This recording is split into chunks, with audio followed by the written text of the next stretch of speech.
Magandang araw mga kaibigan. Bigyan natin ng reaction opinion itong post ang balita ngayon. Title, Naghahanap pa rin.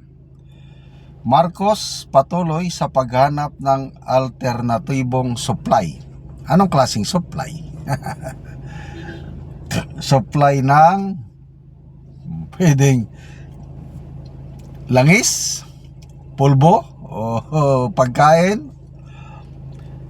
Sa gitna ng patuloy na tensyon sa Middle East, kinumpirma ng Pangulong Ferdinand Marcos Jr.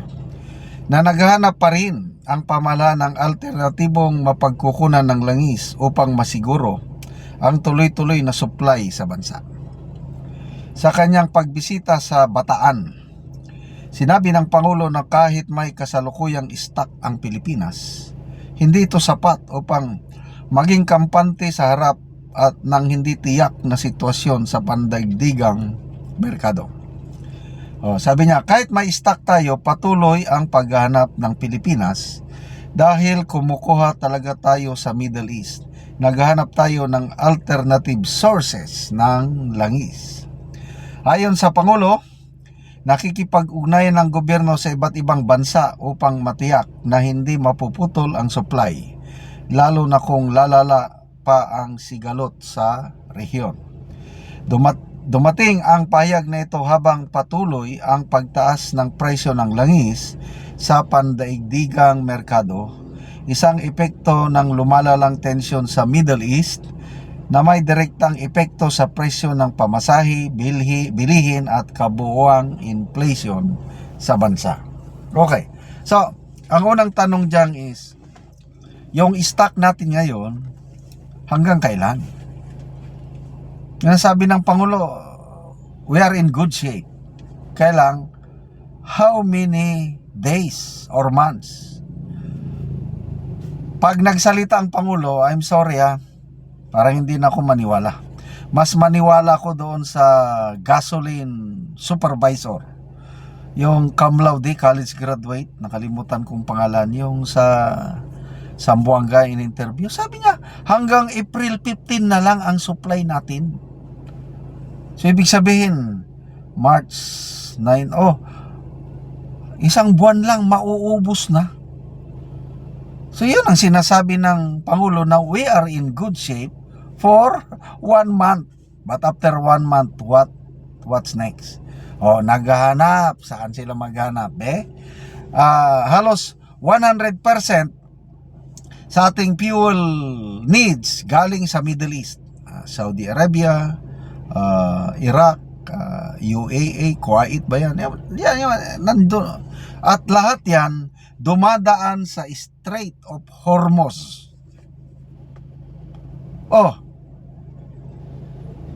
Sinara ng Iran ang Strait of Hormuz. Ang makakadaan lang doon yung mga bansa na magandang relasyon sa kanila. Ang US, Israel at mga alyadong bansa hindi makakadaan.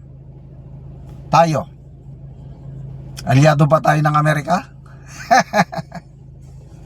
Yes na yes, dahil may EDCA sites or US military bases tayo dito. Nandito ang malakas na US Typhoon missile ng US. So, ito na ngayon yung wisdom. Ang ating Tatay Digong, kung siya pa ang presidente ngayon, hindi tayo maghirap. Bakit? Dahil dumikit siya sa China, kaibigan siya ng China. Kung Digong ngayon ang presidente, makakadaan ang ating supply. Dahil kalaban ni Tatay Digong ang Amerika So, papaano ngayon yan?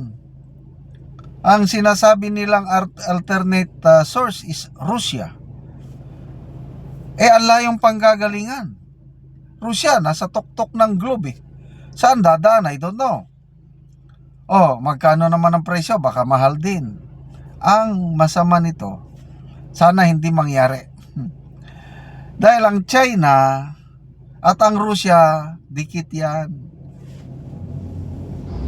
US versus China and Russia.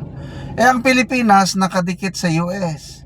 Papaano kung bibili tayo ng oil sa Russia. Paano kung sasabihin ng China, tatawag ang presidency, pare, Putin, inaaway ako ni BBM. Ginagawa nilang katatawanan ang aking mukha. Wala silang respeto sa akin. Pwede ba one time request lang, my friend? Huwag mo silang bintahan ng oil. Paala silang manigas. Sana hindi mangyari. Kailang, it's a possibility. Para mapilitan ito na ngayon ang leverage ng China para magbenta kami ng oil sa inyo, Russia. Okay, ito pa, gamitin nyo ang yuan. Ito ngayon, yung kondisyon ng Iran, grabe. Pwedeng makadaan ang barko dyan sa Strait of Hormuz. Basta ang gamitin yung pera, yuan, hindi na dollar. Wala na. Bagsak ng US nito. Kasi, for so many years, ang ginagamit na pera, pambili ng langis is dolyar. Kaya tinatawag na petrodollar. Ngayon, mababago na, hindi na petrodollar, kundi yuan, petro-yuan. So, good luck, Mr. President, sa paghanap nyo ng langis.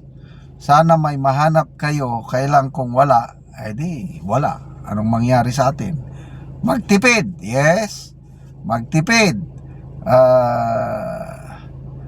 Bahalang mahal ang gasolina o crudo, basta may mabibili sana. Kung wala, nangyari daw yan nung 1970s. Bata pa ako noon. Pila-pila ang mga sakyanan sa mga gasolinahan kasi talagang walang supply noong 1970s. So baka mauulit na naman ngayon. Sana naman wag. So good luck sa ating minamahal na Pangulo sa paghanap ng supply. Supply ng langis, hindi supply ng kung ano-ano. Salamat mga kaibigan sa inyong pagsubaybay sa channel nito. Namimigay tayo ng libreng nakakatulong kayo ng malaki sa tribong Talanding ng Bukidnon dahil namimigay tayo ng libreng yero at pako para makapagpatayo sila ng mas maayos na tirahan. Panoorin nyo ang video na ito. Una ni ang ihatag namo nga yero o mga gamit sa panimalay sa among tabangan. So muna ni ang among itabang nga mga yero o uban pa.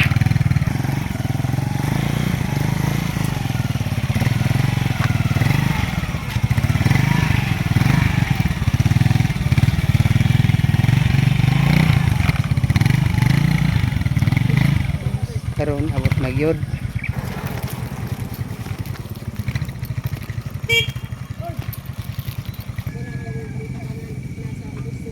So muna ni si Angkol ang tabangan. So makabalay na gyud ni sila karon. Linsin, lansang, hero. So kompleto among gihatag sa iya.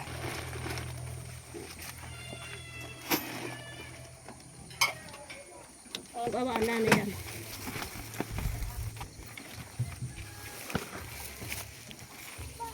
Ada oh.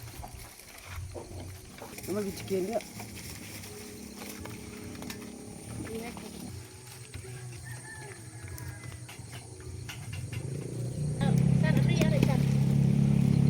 So karon ihatod na gyud sa panimalay ni Angkol ug ni Ante ang among gitabang sa ilaha.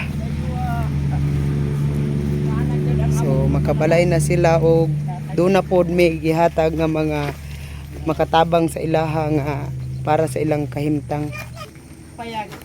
Balay na gyud ni kay naanay sin nga natapos panarani. Maini kay pagbuot ni sa ang tingaling nga maabot ng among pangandoy. Kinabuhi.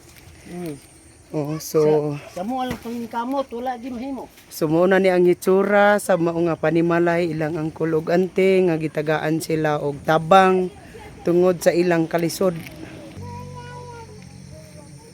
Nga silupin lang yun in town. Mong balay o payag day. Mo na among kahimtang. Muna ni ang ilang kahimtang ilang Ante. In town among atop. Ilang kaldero isa ra ka buok. wala gyud. At gyud kay sa Ginoo nga naara gyud nakaabot sa amo ang tabang nga wa namo damha nga karong adlaw gyud. Naara gyud ay naluoy sa amo nga sa amo paimtang ay ani sa adlaw do mangita taon ako. Salamat kayo te. Salamat